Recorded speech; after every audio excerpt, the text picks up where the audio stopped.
دم باش تماشاوان هجا جوین موسکو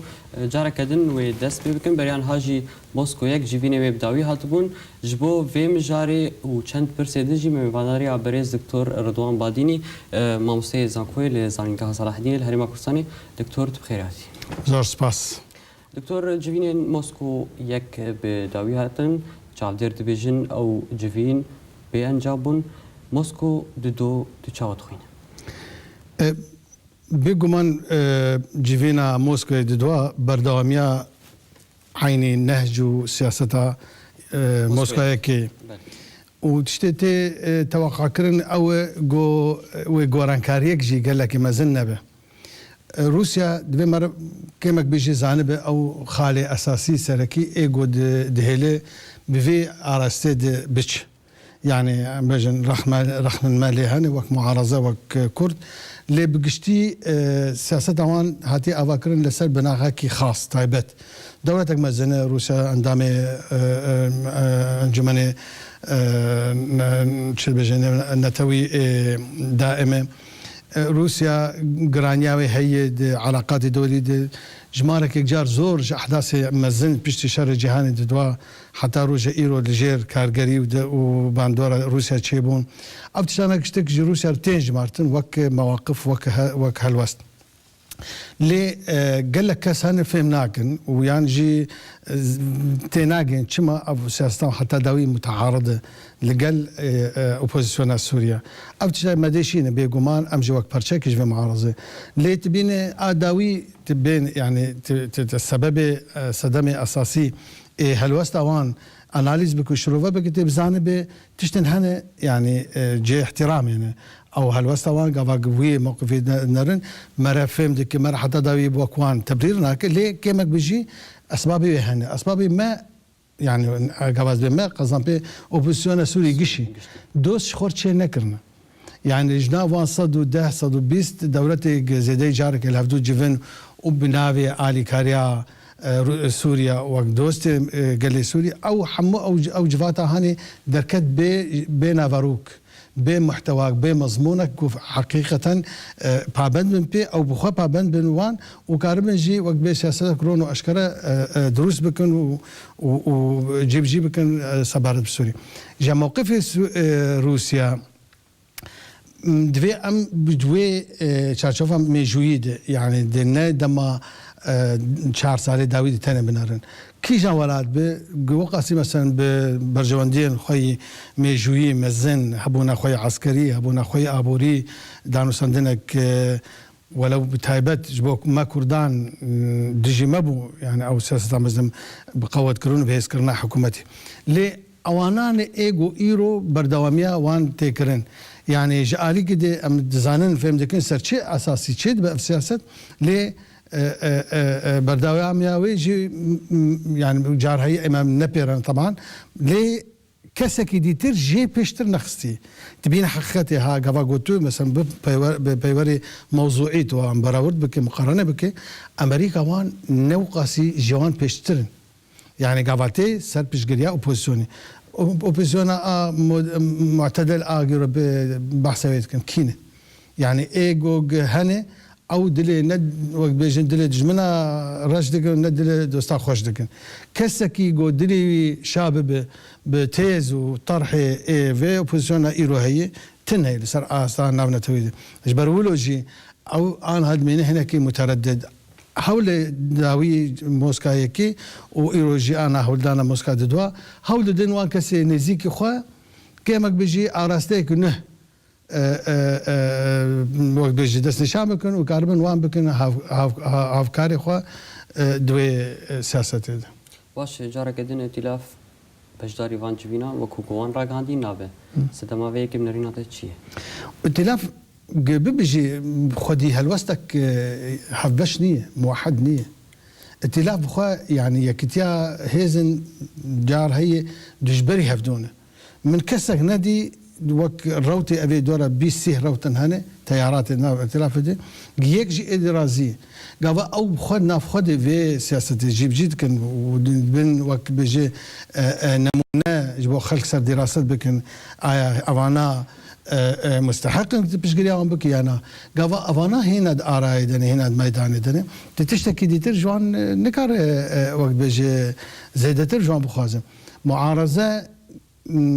يعني جارة ديجي چند كسي ايو منافي خوي شخصي چون دنا معارضة دي او كسانا معروفون ناوي وان معروف تشتكي نكاربون نا وك تاك وك فرد نجي وك عندما بيجن وان روتو تيارات الناف تلافده كارجريا وان قد نبو باندورا وان صرت تشتكي نبو حاضر بون وشون ما تشتكي نهج وان ندي ائتلاف نبدا استخوي ائتلاف سود نبدا استخوي ائتلاف تجاري نبدا استخوي شخصياتي ايقولنا ائتلاف دني زيدي نيفسكاركي زيدي روجنمانوسكي شعبديركي سياسي غربي وحمدلي وشرقيشي ماجي يعني وراتمه قلسان اندلسين او كسن دورج واقعي كسن سوريا نجي انا دمك زور مزن دمك دريج يا ديتر كسن خدي جنسياتي وراتي ديترن يعني مرة ناخذ بأواكي عم بيجن شخصي برانياوان سركردايتيوان قش يعني ناس ودوستن وزوان ناس كي مبار كاركري دمك زورا دسالا لي افانا قشتك تشتك ام بيجن وان الشخصي هبه لسر عدي تشيكر بن بأواكي تراكمي خويدان وخوينا خو دبردريت من جبونا بب رقمك نكرنا يعني ايجو شعبديري ومشتركو شعبديري سياسي روجمانوسي غريب برانياوان وك خالك بر شرمزار خالك سعيف دي السيراوان دي قش برانياوان لاوروبا بون والاوروبا نه يادي ترجي او ايجو بيشغرياوان كرنه اوانا وك باسنا كي كريلوف يعني او تشيروكي ايجو غاوا تعارضات شتا ولو تين زمان باوكي حنكي باوكي قالته وكو عربيه بيجن كفجالك بدجيكي ناوتشي حيوانات بحريه كده هي بدجيكي وتير بكشين بجورد يعني حريكي عليك دكشين او عربيه خمايه جبرولو اف حابون ونبونا معارضه لمشكاس روسيا دي يعني كسك نواتي دي نرنجي تاثيرات ويديتن ونجي مستقبلك ويد نافذ بينن هنقرا ائتلاف باش ضربه باش باوريا مدي ائتلاف وكيلو هي يعني قافك بيكار قريم هي قواي لاشكي شد بجن بجيان بتاثير هر النار تقريبا وكف دوية باشت يعني أنا بيستي بجرك ببي لسر ميكانيزم وآليات النهر أو آليات وميكانيزم النهر جدر في ائتلافي جندر ائتلافي بي جرك بعقليات وذهنيات أجنبي جرك بدس نشان كرنا وان شاشي مزن ايجو حتى هكتني حمى اطرافه ايجو نكاربون كيشا سوري عرضي بلاقينا هشتن شون دفقر باش دفقر خرابتر ببي ندوس خوش كر ودجمني واني هي ناوان هي زاد تربون يعني اوان تشتكي بوزيتيف نكرنا حتى خالك مزنتنا قلت جوار بحث بين قبل نقطه هاني والله كرنا جو ام بيجن ام سري خو بيبلن بكون وقت خالك بوزيتيف شبون جبروا هبن نبن يعني از بخون نابين او تشتكي محرز يعني تشتكي البيش خنيان باش خنا شخصي مزولد بينا باش كسين هاتن وخوندن جوين موسكو دور توان شواد بين او جي برسار جي خدي او كسانا يعني اوجي دانو صندنك مني خاص معربو بو بيش جوينا موسكو هيك و يعني اوجي ند اوبوزيسيون حقيقي دنا ندوي شوينا اغو كاربن يعني خوازن باواكي فكري وان جوهرتني راديكال تشيكن اوانا ايجو نيف چارسري جمان هنا يعني جو روسيا سروان فرض بك لفرض كرنا نتني معنوي قافاك بيشقريك واني مزن بك كارن دمك حتى راديك تشنا بكن واواك بيجن هيديتر جرانتر كاربن جوهرينك تشكن السوري هذا أفهاني تاني توقع كرن جبر باوري عمد أسد أنا قال لك زعيف بوي والضغط اللي صار شيء تندروا شيء معتدلين خورتر بويه حتى حارنا هند شامد الوزيكي مركزي السلطه قال لك بخورتن او جيبي لقاندنا يعني او دبيجو موسكو ددوا قافك ما توقعت ما هدي دي وقت بيجي بينه انه قافا وين شو ناخذ بمينن كاربن اليه تقنه بيداكن ك بركه ناوان او جنيف شار الجمان هي يعني نيف شيء دچنا بري نابابتي كارن اوانا ببن بديل جبو كاتي جبو مرحله مؤقت باش كرد يعني جي ام كارمجن بهدي يعني جي تفدمي ودنافا هيئه التنسيق ده وبتشن موسكو تبيك شاهد بي والله يعني قابا جو كرد وكنا سربخا هرن ازبينا تشكي قال لك جي خدي بقشتي هاي التنسيق جي نأو روي يعني جي دريه جو مرة قال لك توقعت شنا تير درباس تشتين مهم اللهم اشغلني في حالة استثنائية اقم جوج اسد كتي وروسيا تخازي بلكي وقت بيجي الحفاظ على ماء الوجه وانقاذ بك آلي كده جوج ائتلاف نر يعني هرب اواكي نفر مية شخص هرن وايدي هرن تفدم دنا واد وك اندامي التنسيق وين قال لك بقوات به هرچند روسيا تبين حقتي وك نارين وك نارينك ميجوي كيفن لكردا تماشاتك باواك جيا يعني كردا بينه بري كسكي بري روسيا اعتراف ما في كردان كرنا بري حتى باواكي هيز وقوات دصالي شي سيده جارا عور قافا منغوليا كيشا كردستان العراقي طرح كل الامم المتحده انه ادانه وتدخلها سوريا وعراق ومصر قابا الشري شورشا كردستاني باشور كرن جوي غيدن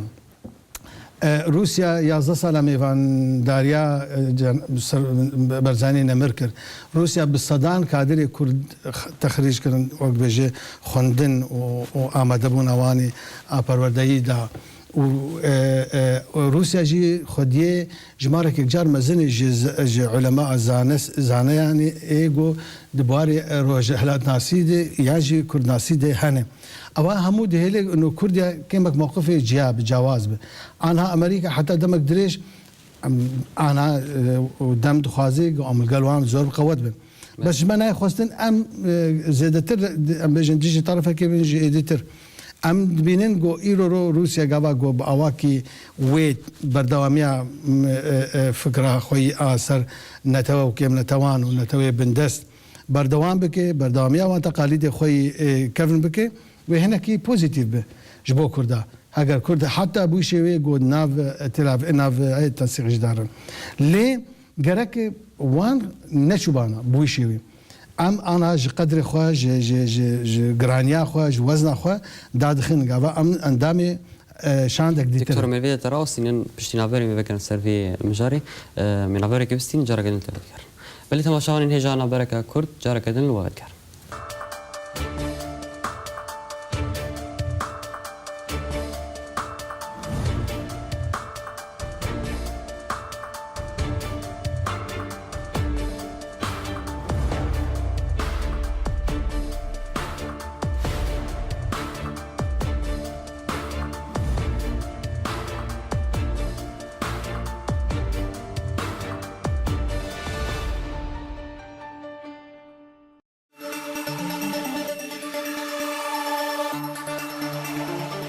دوباره سلاف تماشاوان هجا و گرن علی میوان خود دکتر رضوان بادینی موسسه زانکول زانکه صلاحی دکتر بریا نابری ما بحث کردان کرو بجدار بون اوان دنوا جوین مسکو ده کرد چاو بجدار ببن و باش نرینات از بخوا وقت اندام شاندك اپوزيسيون المؤتمر السوري للتغيير يكم كونفرنسا اپوزيسيون السوري گوشدار بچبو از بو صفته دیجارا چون مسکو وقت اندام شاندي ما هستي وان جنيزيف ديت وميزاني بو شي او بالحموات ما شناكن وكفدو وك حمد دنياي يعني او قبا كرداد بينن ام بجن اندامي هي اكنجي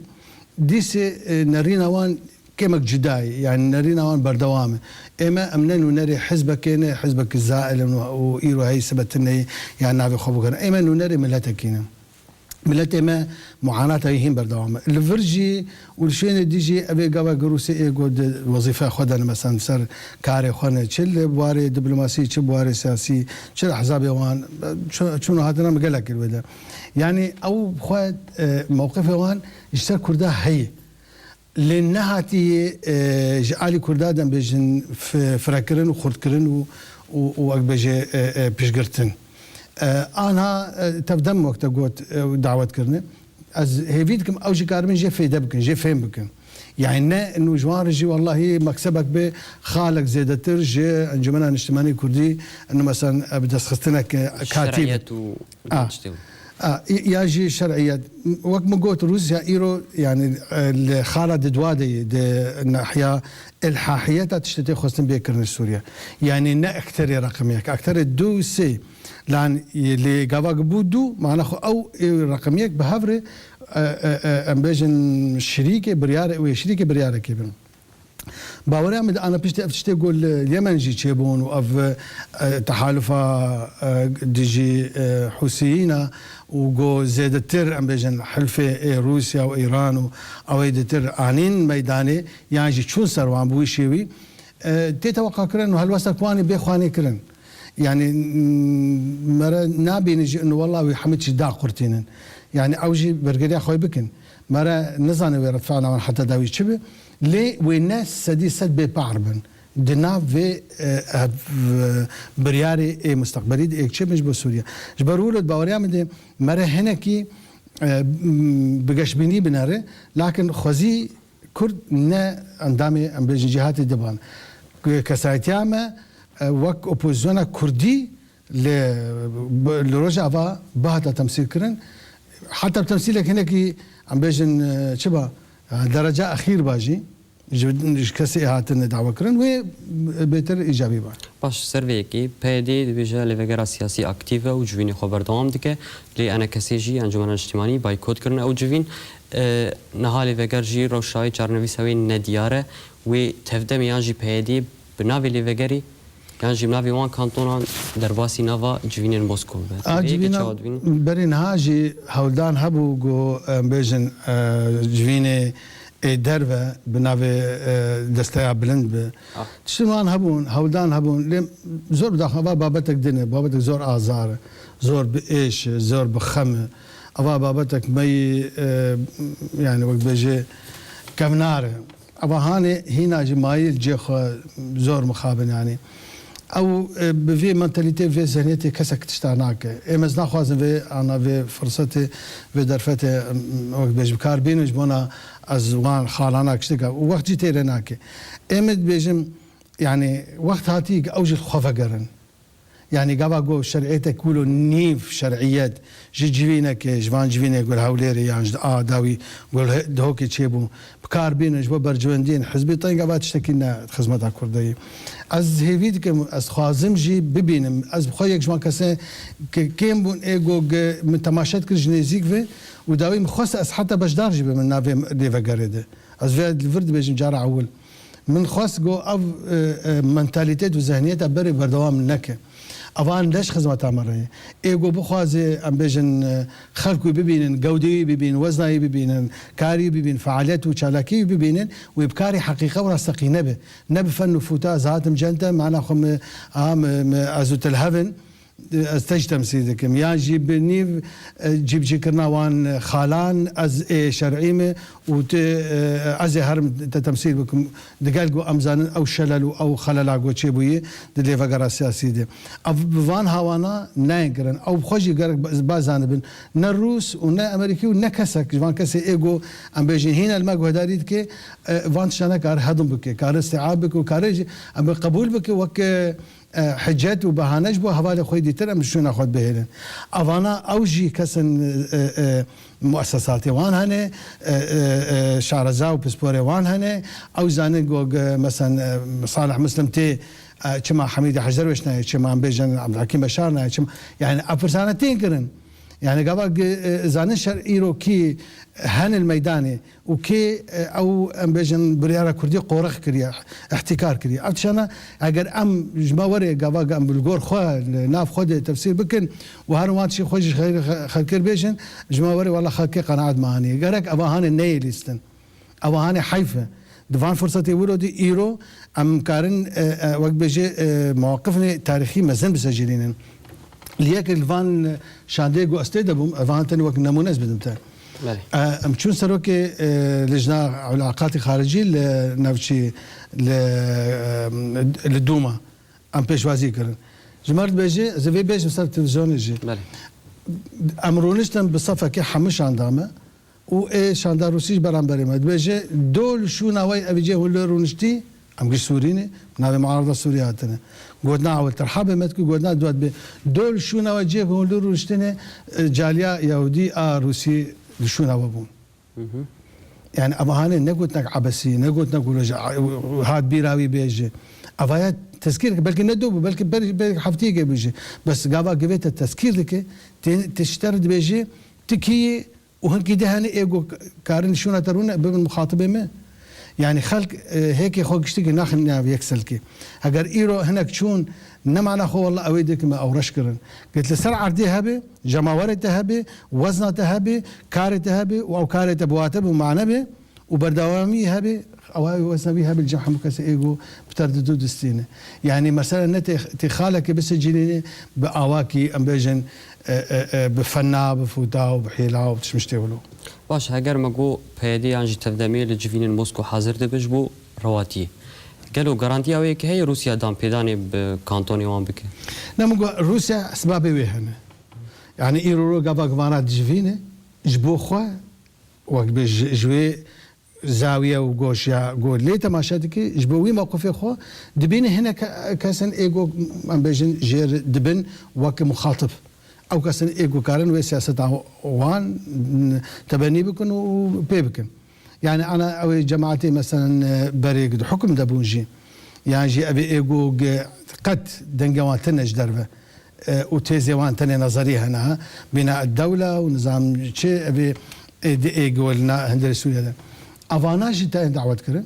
أوانا شيء جوان تيه جو بكن